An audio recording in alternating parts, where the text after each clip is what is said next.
Every time you make popcorn, hundreds of tiny explosions happen.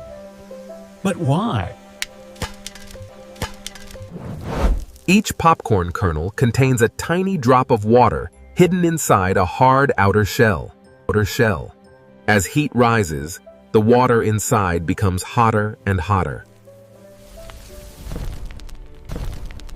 The water changes into steam, creating enormous pressure inside the kernel.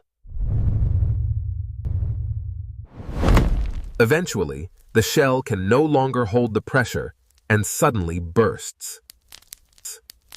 The soft starch instantly expands and cools into fluffy popcorn.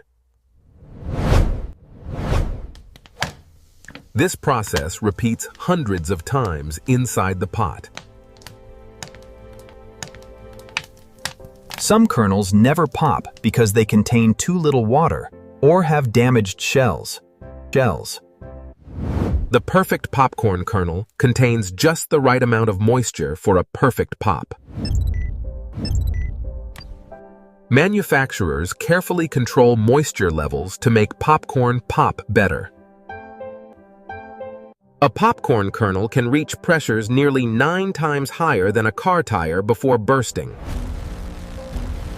So the next time you hear popcorn popping, remember you're listening to hundreds of tiny steam-powered explosions. What should we explain next?